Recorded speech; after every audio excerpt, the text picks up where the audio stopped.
Bonjour.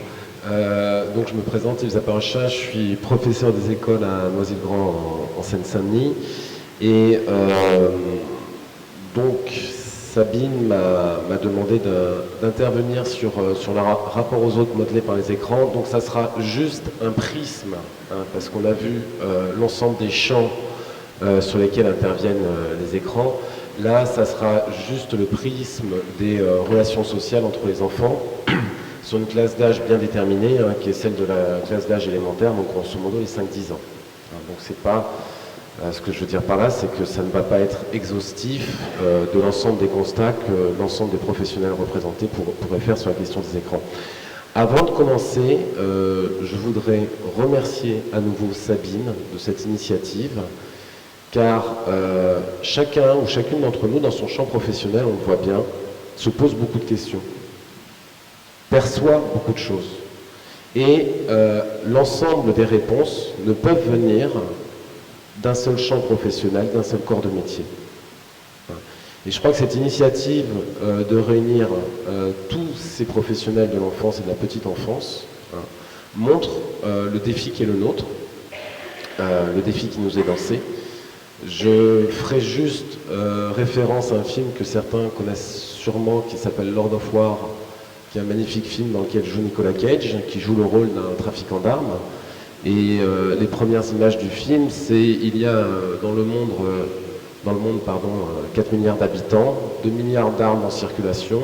Mon but est que les 2 milliards d'armes qui ne sont pas encore en circulation trouvent des bras pour les porter et les manipuler. Et malheureusement, vis-à-vis des écrans, c'est ça. Hein, c'est que nous, en tant qu'adultes, nous sommes dans un monde connecté, nous sommes dans un monde où quotidiennement nous servons des écrans. Et il reste un marché énorme à conquérir, on n'en est qu'au début. Hein, c'est les enfants, et les enfants, pour les fabricants, c'est un marché, et ça n'est rien d'autre. Et je reviendrai dans la conclusion sur la problématique par ailleurs qui est posée à l'éducation nationale. Donc,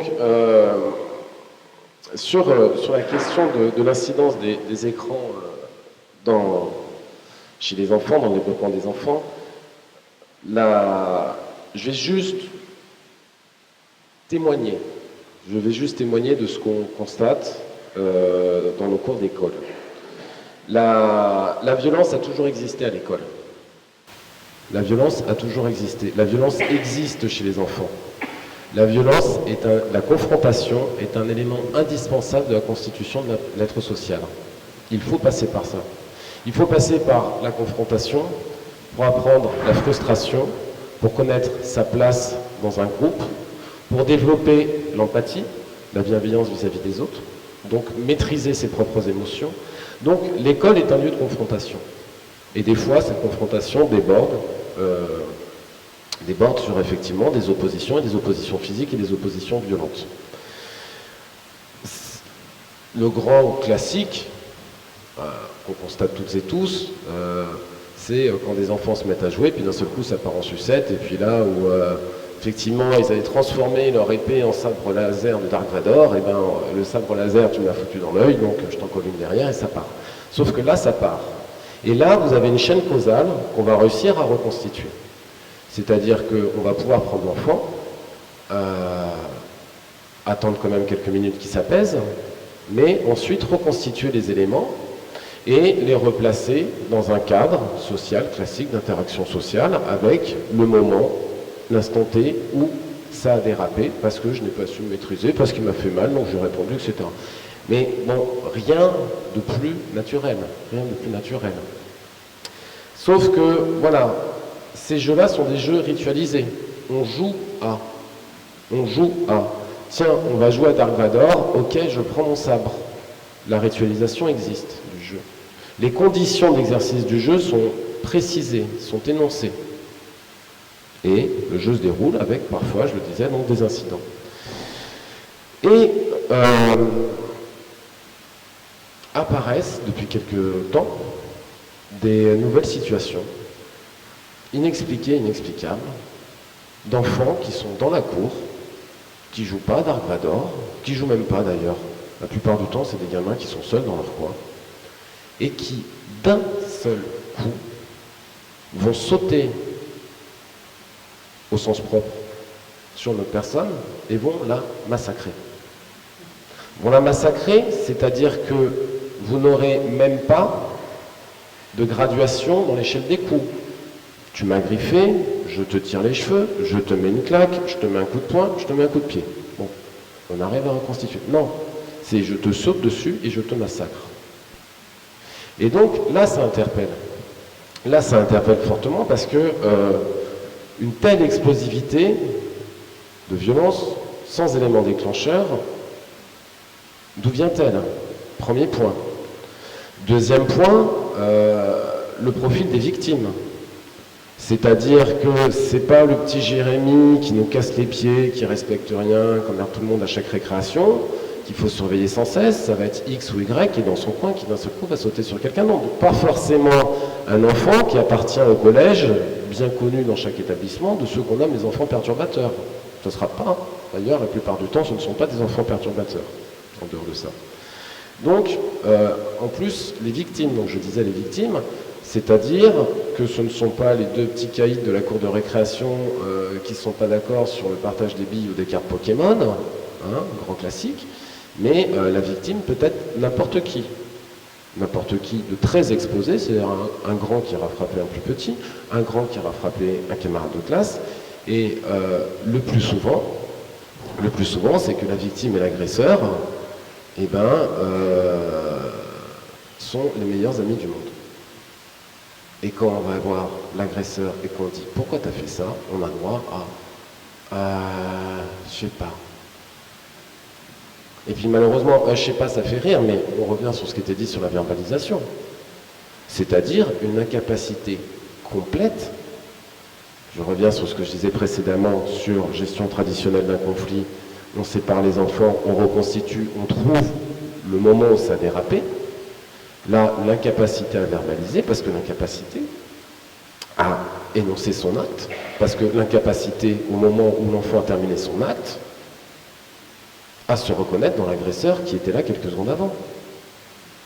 Et donc, ces comportements-là, dans les cours d'école, sont, un, de plus en plus fréquents, et deux, pour les professionnels que nous sommes, interrogent sur nos limites professionnelles.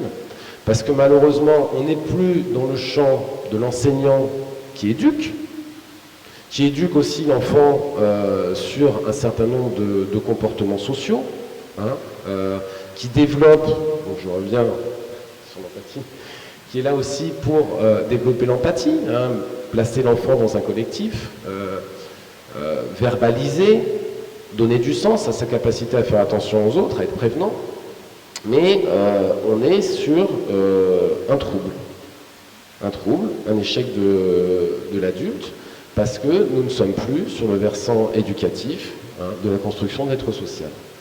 Et quand on cherche à comprendre, et qu'on lit la définition selon l'Organisation mondiale de la santé du trouble du comportement, on tombe sur une affectation clinique significative, un changement du mode de pensée, de l'humeur, du comportement, associé à une détresse psychologique et ou une altération des fonctions mentales.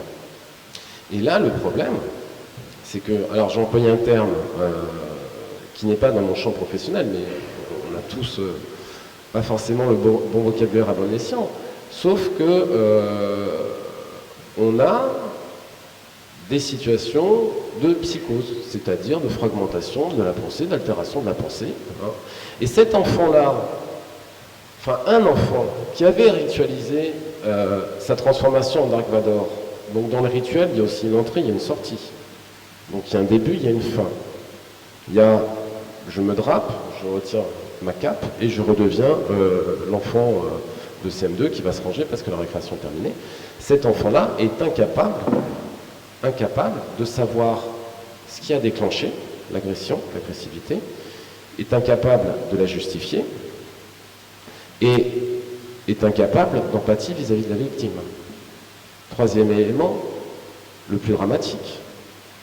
Et quand on lui demande « Qu'as-tu fait ?», est incapable de nous raconter ce qu'il a fait. Mais il est réellement incapable. C'est-à-dire qu'on n'est pas face à un enfant qui va refuser le déni, hein, qui va dire « Non, non, c'est pas moi, c'est lui. Ah bah oui, ouais, je lui ai mis un coup de pied, c'est vrai. » Mais... Non, on est face à un enfant qui, lui, va être dans l'incapacité de donner un sens et une temporalité à ces actes. Hein. Donc, par ailleurs, on est le plus souvent, effectivement, et sur la question du langage qui est une question essentielle, hein, c'est qu'il est dans l'incapacité de verbaliser, hein, et le plus souvent, ce sont des enfants qui ont un lexique très très pauvre. Et on revient sur la question de la pauvreté lexicale, hein, le fait du langage qui est essentiel. Moi, je le raconte souvent, donc je suis désolé pour mes collègues qui l'ont déjà entendu. Une des altercations les plus violentes que j'ai eues dans l'école, c'est parce qu'un gamin avait traité l'autre de courge. Et donc celui qui s'est fait traiter de courge, on est quand même arrivé à choper l'autre minot et à lui frapper la tête au sol. Sauf que on est sur un champ banal, parce qu'il a fallu simplement lui expliquer ce qu'était une courge. Une fois qu'il a compris ce qu'était une courge, il a pu comprendre que ce n'était pas une insulte, donc il n'était pas agressé. Sauf que là, quand je parlais tout à l'heure de traits psychotiques, c'est qu'on a des enfants qui vont construire des affabulations, qui vont être à 10, 20, 30 mètres, donc dans l'incapacité d'analyser les interactions verbales d'un groupe, y compris tout ce qui est comportemental, hein, la posture, mais qui vont quand même se sentir agressés par ces éléments qui sont là-bas à l'autre bout de la pièce, et ils vont éprouver le besoin d'aller se venger, d'aller lâcher toute leur violence, lâcher toute leur agressivité sur ces jeunes. Et ces nouveaux comportements émergents, qui sont si causes, et c'est pour ça que j'ai été amené à rencontrer Sabine et travailler avec Sabine, hein, sont causes de troubles qui, eux, nécessitent des soins. Hein, et d'où l'explosion des fréquentations dans les CMP.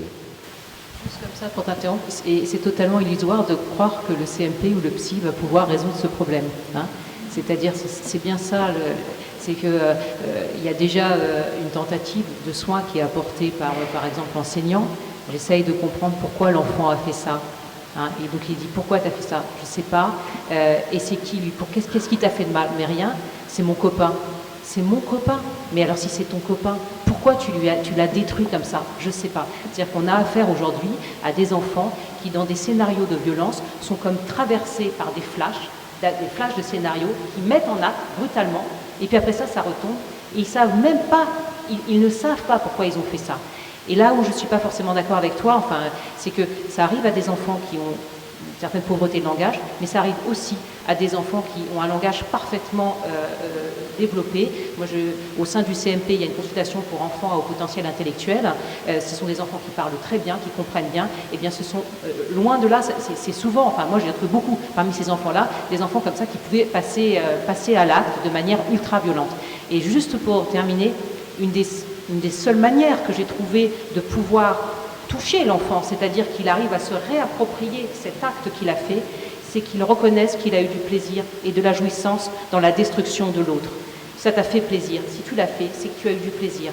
Parce qu'il faut remonter à la source, à qu'est-ce qui a pu déclencher ce scénario comme ça violent. Eh bien c'est souvent, et c'est pour ça qu'on va vous montrer des jeux, c'est très souvent en lien, moi je l'ai vu, avec des images ou avec un jeu violent auquel l'enfant s'est adonné des heures et des heures. Et c'est rarement, malheureusement, rarement à cause d'un climat ou d'un contexte familial de violence. Ouais. Et vous allez peut-être mieux comprendre quand on passera les extraits comment on a aujourd'hui des enfants qui sont entraînés à prendre du plaisir dans l'acte de détruire. Et donc c'est très difficile ensuite de pouvoir soigner ces enfants, c'est-à-dire le plus difficile, ce n'est pas qu'ils se reconnaissent acteurs, parce qu'ils se reconnaissent volontiers, mais qu'ils reconnaissent qu'ils ont eu du plaisir à faire souffrir, et que ce plaisir qu'ils ont eu n'est pas un plaisir sain, il faut qu'ils arrivent à s'en détacher. Alors, pour conclure, je reprécise, la question du langage, c'était par rapport à l'acte. C'est-à-dire l'incapacité à verbaliser l'acte. Donc, juste pour conclure là-dessus, les leviers. Il est clair, et ça a été dit dans les précédentes interventions, et ça sera dit et répété cet après-midi, que voilà, l'école n'est pas sa propre ressource. Le seul levier que nous possédons, c'est les parents. Sans implication des parents, il ne sera pas possible de faire évoluer les choses là-dessus. Alors, on reviendra avec les interventions de Jacques sur le défi, parce que l'école est un lieu de concentration. C'est pour ça qu'il y a un enjeu majeur autour de l'école, hein, parce que vous n'avez aucun autre lieu qui concentre la population d'un quartier, en pouvant toucher à la fois les enfants et les parents. Et le problème des parents, c'est pour ça qu'on va vous diffuser un petit extrait, c'est que, alors moi j'avais fait une enquête sur mon école il y a 3 ans, nous avions 40 ou 45%, je ne sais plus, de l'ensemble des enfants, donc du CP au CM2, donc de 5 ans à 10 ans, qui avaient déjà joué ou sans jouer, qui avaient déjà été assis. Parce que là, par contre, le lexique est très bien maîtrisé. Hein. Les parents vont vous dire « Non, non, mais mon enfant ne joue pas. » Mais oui, mais sauf que le frère de 14 ans, quand il joue, le gamin est assis à côté. Donc, qui avait joué ou directement assisté à des scènes de jeux violents comme celle qu'on va vous diffuser dans quelques secondes. Nous avions donc 40% des élèves de CP, de 5 ans, sur des jeux où, même quand on a plus de 18 ans, ça vous retourne quand même le cœur. Et nous avions 75% des élèves de CM2. Voilà, de 10 ans. Voilà, donc, voilà. Et là-dessus, les parents sont sincères. La plupart des parents sont sincères. Vous trouverez, alors effectivement, sur les parents, on a une cohorte de quelques parents qui sont mais super fiers de jouer avec leurs gamins. Mais super fiers, parce que je suis un bon père et c'est comme ça que je l'éduque. Et puis le reste des parents, c'est quoi? Ce sont des parents qui ne sont pas présents au domicile, hein, tout simplement, pour des conditions de vie. Ce sont des parents qui sont persuadés que quand ils demandent au grand frère ou à la grande sœur de garder le petit, eh ben, ils le gardent. Hein, ils ne demandent pas ce qui se passe, mais ils le gardent. Et enfin, ce sont des parents qui n'ont pas forcément le réflexe de regarder à quoi joue leur gamin quand il est enfermé dans la chambre et qui se disent « Ah bah tiens, il est au calme dans sa chambre, tout va bien. » Sauf que maintenant, tout ne va pas bien parce que, j'insiste, je vous le redis encore une fois, les images que vous allez voir, moi, je ne les connaissais pas avant de travailler avec Sabine. Je ne les vois pas en dehors des colloques, mais voilà, quand on les regarde, ça me retourne les tripes. Et malheureusement, ce sont des faits communs pour nos élèves. Ils les connaissent par cœur. Et interrogez-vous après, quand on parlait d'empathie, sur la présentation du monde des adultes, sur les capacités des gamins à s'émouvoir quand BFM est allumé en boucle, et qu'on entend que quelqu'un a été brûlé vivant dans une cage par Daesh, ou décapité.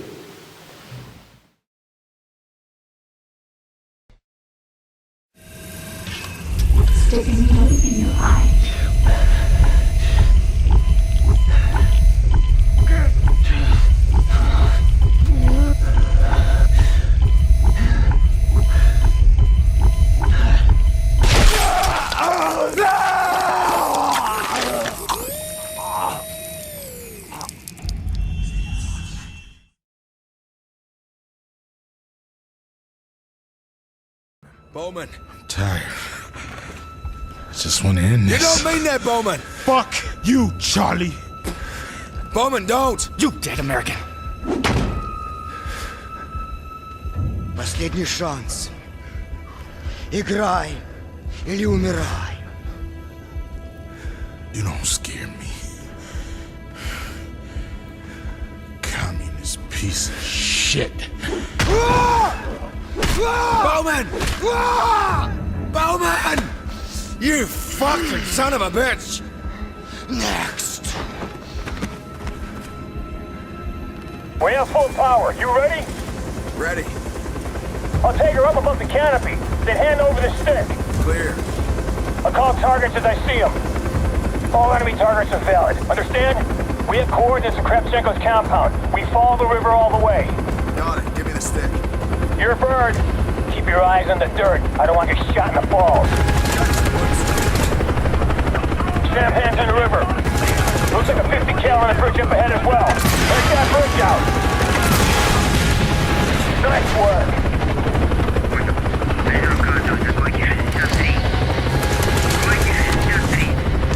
Charlie's highway below.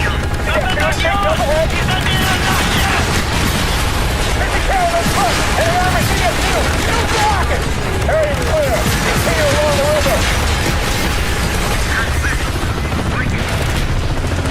Holy shit, Mason. We hit the mother load. That's the whole season crawl down below us. We got a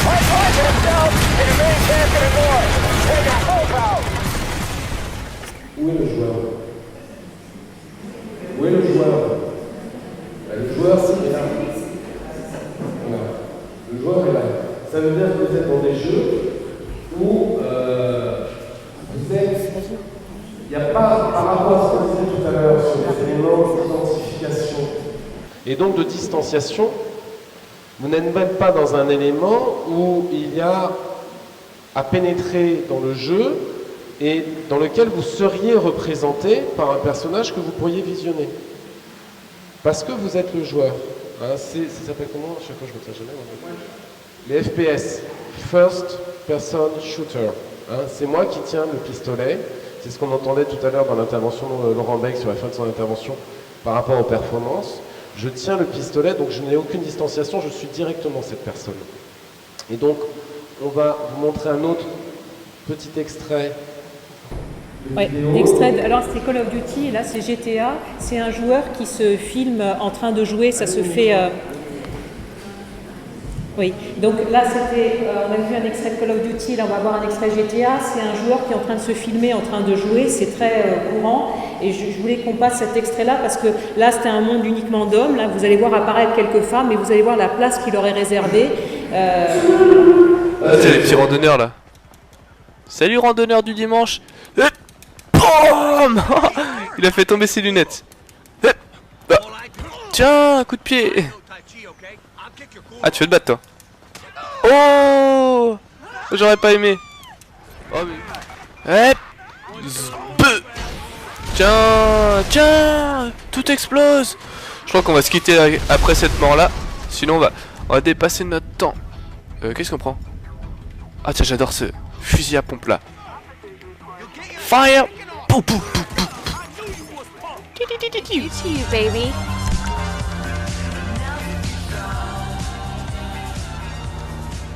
I love you. I love you.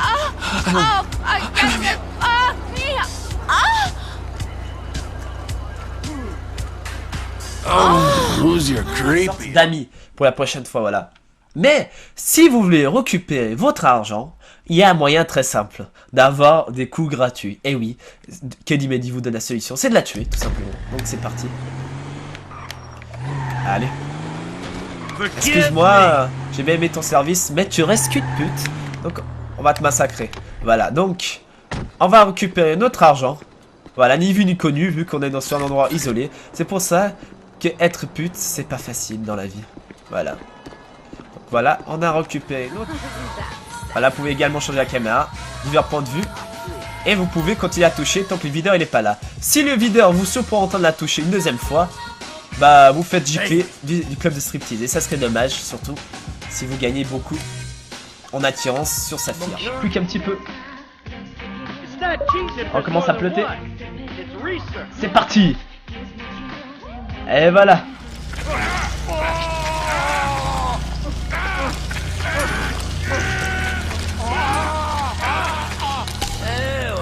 Gonna be true.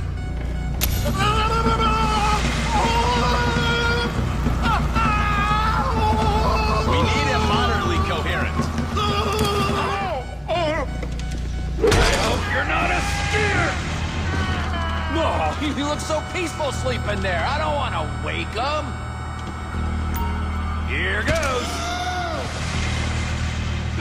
C'est important de montrer ça quand même pour savoir que les enfants qu'on reçoit en CMP, les enfants que vous avez dans vos classes, mais un certain nombre, ils ont dans les mirettes et dans la tête, je dirais dans le cœur, toutes ces images-là. Et vous vous rendez compte la difficulté ensuite de leur expliquer le respect de l'autre, toutes ces choses-là. Ils ont des heures et des heures, parce que ces jeux interdits aux moins de 16 ans, moins de 18 ans, eh bien, la plupart des gamins de 10 ans y ont déjà joué. Il y a aussi, bon maintenant, il y a des études, on a des chiffres là-dessus, hein, sur le nombre, je ne les ai pas là, de jeunes exposés à des images violentes ou à caractère pornographique. Voilà, donc c'est très très important de savoir ce qu'ils ont vu, ce qu'ils ont, et il y a une habituation à ce type de jeu. Donc je te repasse. Non. Alors Anne, non, on va pas. C'est Janine Buisson qui va prendre la parole.